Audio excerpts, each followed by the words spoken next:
नमस्कार। पिछली कक्षा में हमने द्वितीय वर्ष हिंदी साहित्य में रीति काव्य सुमन के अंतर्गत संकलित बिहारी के कुछ दोहे पढ़े थे। आज हम बिहारी के आगे के दोहों पर बात करेंगे। बिहारी का अगला दोहा है, जगत जनायो जिहि सकलू सो हरि जान्यो नाही, ज्यों आँखनी सब देखिए आँखी न देखी जाही। बिहारी कहते हैं कि जिन हरि ने, जिन ईश्वर ने, जिन प्रभु ने हमें सारा संसार समझाया है, सारे संसार को जनाया है, जिनकी कृपा से हम सारे संसार को जान पाए हैं, हम उन्हीं हरि को नहीं जान सकते। हम में इतनी सामर्थ्य नहीं है, हम में इतनी क्षमता नहीं है कि हम उन हरि को समझ पाएं, जिन्होंने हमें सारे संसार का ज्ञान कराया, सारा संसार दिखाया, सब कुछ अनुभव दिया। हम उन हरि को ही अनुभव नहीं कर सकते। बिहारी उदाहरण देते हुए कहते हैं कि जैसे हमारी आँखें सब कुछ देखती हैं, लेकिन हम स्वयं अपनी आँखों को नहीं देख सकते। जिस तरह हमारी आँखों से हम पूरा संसार देखते हैं, लेकिन स्वयं अपनी आँख नहीं देख पाते, ठीक वैसे ही प्रभु हमें सारा संसार दिखाते हैं, लेकिन हम स्वयं उन ईश्वर को नहीं देख पाते, उन्हें नहीं जान पाते। हमारी सामर्थ्य से, हमारी क्षमता से वो परे हैं। बिहारी का अगला दोहा नीति का दोहा है, नरकी अरु नल नीर की गति एके करी जोई, जे तो नीचो वे चले ते तो ऊंचो होई।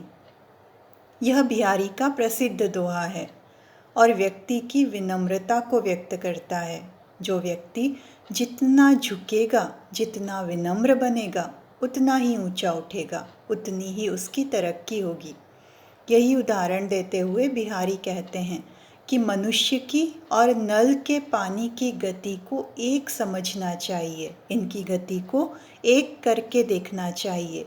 ये दोनों जितना नीचे चलते हैं उतना ही ऊपर उठते हैं। नल का पानी जितना नीचे होता है उसमें उतना ही बल होता है और वो उतनी ही तेज़ी से और उतनी ही सफलता से ऊपर चढ़ सकता है। ठीक वही बात मनुष्य पर लागू होती है। वो जितना झुकेगा, जितना विनम्र होगा, उतना ही ऊपर उठेगा, उतनी ही तरक्की करेगा।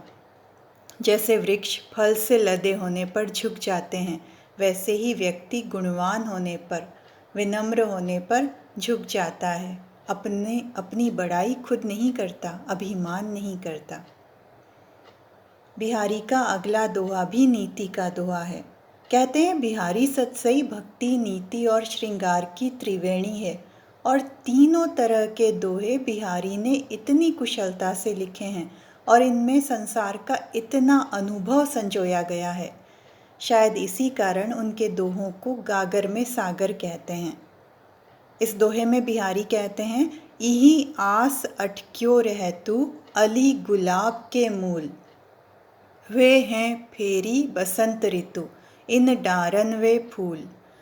भंवरा गुलाब के मूल से, गुलाब की जड़ से इसी आशा में अटका रहता है कि वापस बसंत ऋतु आएगी और इन डालों पर फूल खिले हैं।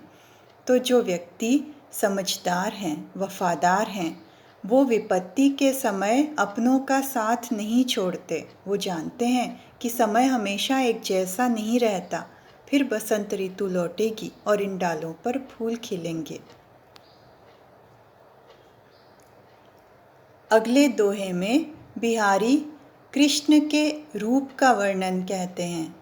साथ ही ये भी कहते हैं कि जब राधा या दूसरी गोपियाँ कृष्ण से प्रेम करती हैं तो वो अपनी कल्पना उनसे अलग नहीं कर सकती। उन्होंने अपने अस्तित्व को मोहन में समाहित कर लिया है।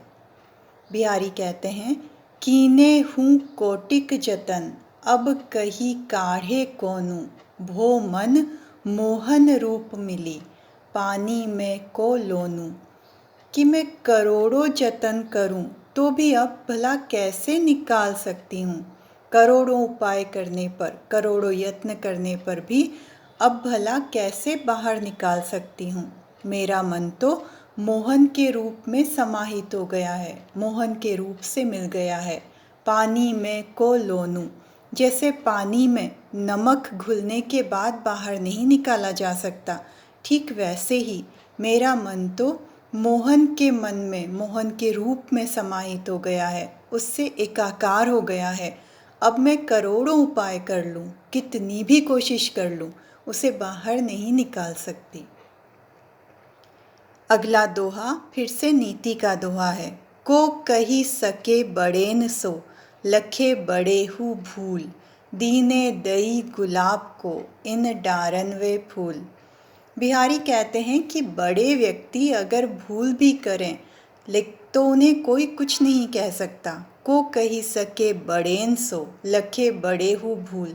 अगर बड़ा व्यक्ति बड़ी भूल भी कर दे तब भी उसे कोई कुछ कह नहीं सकता, उसे कहने का साहस कोई नहीं कर सकता।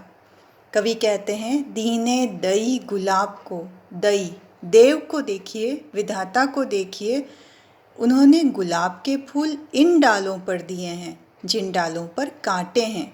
उसे हाथ लगाने पर हाथों में कांटे चुभेंगे, लेकिन विधाता की इतनी बड़ी भूल पर भी कोई कुछ नहीं कह सकता। छोटा व्यक्ति अगर छोटी सी भी भूल करेगा तो लोग 10 बातें सुनाएंगे। विधाता ने इतनी बड़ी भूल कर दी, गुलाब जैसे फूल को, गुलाब की कोमल पंखुड़ियों को इन कांटों भरी डालियों पर दे दिया, लेकिन उन्हें कोई कुछ नहीं कहता।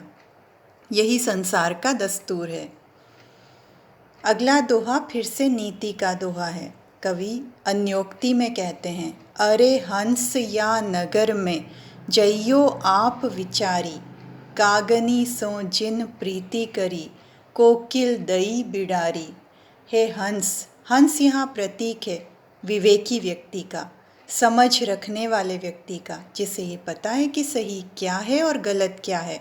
तो कवि कहते हैं कि हे हंस रूपी विवेकी व्यक्ति, बुद्धिमान व्यक्ति, आप इस नगर में विचार पूर्वक जाना, सोच समझ कर जाना, क्योंकि यहाँ पर लोग कौवों से प्रेम करते हैं और कोयल को भगा देते हैं। अर्थात यहाँ के लोगों को गुणों की परख नहीं है, गुणी व्यक्ति की कद्र नहीं है। तो ऐसी जगह पर जाने से पहले 10 बार सोच लेना, जहाँ लोग कौवे से प्रेम करें और कोयल को भगा दें, अर्थात असली गुणों की जहाँ कद्र ना हो, वहाँ ज्ञानी व्यक्ति को, विवेकी व्यक्ति को नहीं जाना चाहिए।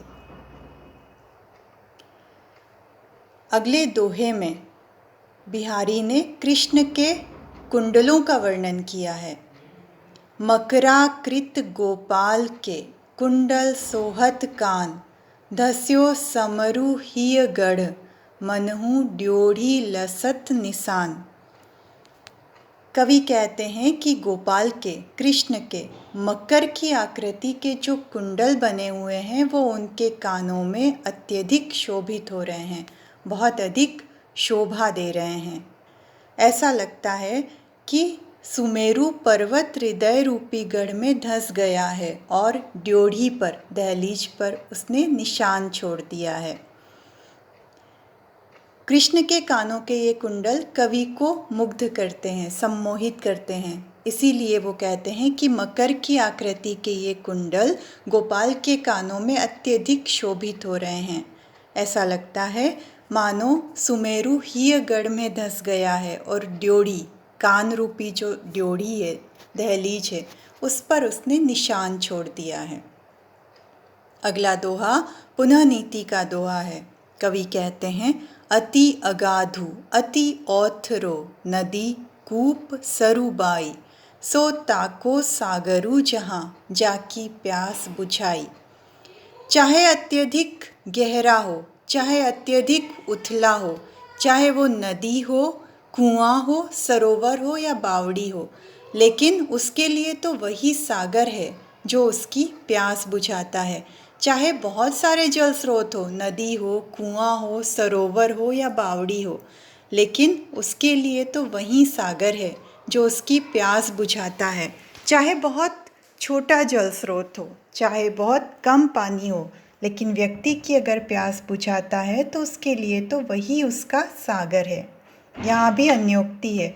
कोई व्यक्ति कितना भी बड़ा हो, कितना ही धनी हो, लेकिन अगर वो समय पर किसी के काम ना आए तो उसका बड़ा होना व्यर्थ है। अगले दोहे में कवि राम की भक्ति की बात कहते हैं। ये भक्ति का दोहा है।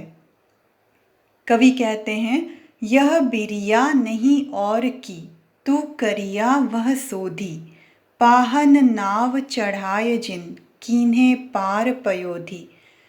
हे मनुष्य, यह समय और किसी बात का नहीं है। तुम तो वह शोध करो, वह साधना करो, वह खोज करो कि जिन प्रभु श्री राम ने पाहन नाव पर चढ़ाकर, पत्थर की नाव पर चढ़ाकर पयोधी को पार करा दिया। श्री राम की कृपा से पत्थर भी तैर गए, सेतु बन गया। उनकी भक्ति करो। ये समय और किसी बात का नहीं है। जिन्होंने पत्थरों की नाव बनाकर सागर पार करा दिया, उन ईश्वर की शरण में जाओ, उनकी भक्ति करो। अभी तो इसी का समय है। बिहारी का अगला दोहा फिर से एक अन्योक्ति है। यहाँ फिर से उन विवेकी, उन ज्ञानी लोगों को संकेत किया गया है जो उस जगह चले जाते हैं जहाँ उनके गुणों की कद्र नहीं होती, जहाँ उनके गुणों का सम्मान नहीं होता। कवि कहते हैं, करी फुलेल को आचमन, मीठो कहत सराही, ए गंधी मति मंद तू, इतर दिखावत काही। जहाँ लोग फुलेल अर्थात इत्र का आचमन करते हैं, उसे अपने हाथ में लेकर पीते हैं और फिर मीठा कहकर उसकी सराहना करते हैं। हे गंधी, हे गंध बेचने वाले, इत्र बेचने वाले, तुम मूर्ख हो, तुम मूर्खता का काम कर रहे हो। इत्र दिखावत का ही, वहाँ इत्र क्यों दिखा रहे हो जहाँ लोगों को ये नहीं पता होता है कि इत्र सूंघा जाता है या चखा जाता है। उन लोगों के बीच में इत्र दिखाकर मूर्खता क्यों कर रहे हो? जो तुम्हारे इत्र की कद्र जाने, जो तुम्हारे इत्र के गुणों को पहचाने, उनके बीच में जाकर अपना इत्र दिखाओ। जो तुम्हारे इत्र को आचमन करे, चखे और फिर मीठा कहें, ऐसे लोगों के बीच अपनी वस्तु लेकर क्यों जाते हो? ये अन्योक्ति है। कोई गुणी व्यक्ति, कोई ज्ञानी व्यक्ति ऐसी जगह चला जाए जहाँ उसके गुणों का सम्मान ना हो, तो उसे वहाँ अपने गुणों का उचित मूल्य नहीं मिलेगा, उचित सम्मान नहीं मिलेगा और न संतुष्टि मिलेगी। इसीलिए इस अन्योक्ति परक दोहे के माध्यम से कवि ने उन लोगों को सचेत किया है कि हमेशा अपना ज्ञान वहाँ दिखाओ जहाँ लोग उसे समझे, जहाँ उसका सम्मान करें।